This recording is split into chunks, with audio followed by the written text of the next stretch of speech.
Hello, তো সেদিন ছিল আমার ফ্রেন্ডের বাসি বিয়ে। সেখানে গিয়েছিলাম আমরা। তো গিয়ে দেখি আমার ফ্রেন্ড অলরেডি বিয়েতে বসে পড়েছে। একটু পরেই সিঁদুরদান হবে। আমাদের এখানে বাসি বিয়ের দিন সিঁদুর পরানো হয়, আবার অনেকে বিয়ের রাতে সিঁদুরদান করে। তো এখানে আমার ফ্রেন্ডের সিঁদুরদান হচ্ছে। ও কিন্তু আজকে পার্লারে সাজেনি, সে বিয়ের দিন রাতে শুধু পার্লারে সেজেছিল। 2 দিনের লুকটাই অসম্ভব সুন্দর লাগছিল, আর সিঁদুর পরার পর তো আরও সুন্দর লাগছিল ওকে দেখতে। আসলে সিঁদুর পরার পরে প্রত্যেকটা মেয়েকেই অসম্ভব সুন্দর লাগে দেখতে। আর এখন হচ্ছে পুকুর পার করার নিয়মটা। এখানে পল্লবীর হাজব্যান্ড ওকে কোলে নিয়ে পুকুরটা পার করছিল।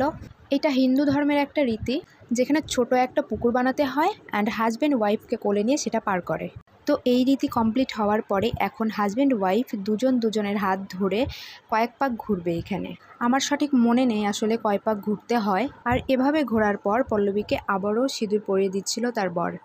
এখানে পল্লবীর সাথে ওর দিদি, জামাইবাবু এবং আরও অনেকেই ছিল, ওদের সাথে ঘুরছিল, নাচছিল, অনেক মজা করছিল ওরা। তো এই নিয়মটা হয়ে গেলেই বিয়েটা কমপ্লিট হয়ে যাবে। ফাইনালি বিয়ে কমপ্লিট হয়ে গেছে। এখন বর বউকে নিয়ে নাচানাচি করছে, বাট বউ নাচতে একদমই রাজি হয়নি। সে এত লজ্জা পাচ্ছিল যে নাচতেই পারছিল না। আর এদিকে তো বরযাত্রীরাও সাথে প্রচুর নাচানাচি করেছিল, খুব এনজয় করছিল তারা। ওদের যে অ্যারেঞ্জ ম্যারেজ এটা দেখে বোঝার উপায় ছিল না। দেখে মনে হচ্ছিল ওরা দুজনকে অনেক আগে থেকেই চেনে, কিন্তু আসলে তা না।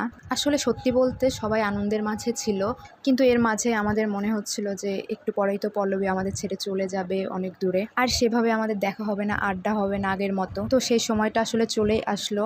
খুবই কষ্টদায়ক একটা মুহূর্ত ছিল সেই সময়টা। আমরা দূর থেকেই ওকে দেখছিলাম, ওর সামনে আমরা যাইনি কারণ ও প্রচণ্ড কান্না করছিল। তবুও নতুন একটা জীবন ও শুরু করতে চলেছে। সবার ভালোবাসা নিয়ে একটা সুন্দর জীবন তার জন্য অপেক্ষা করছে।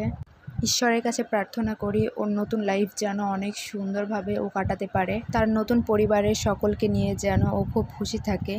সো এটাই ছিল পল্লবীর বাসি বিয়ে এবং বিদায়ের একটুখানি স্মৃতি।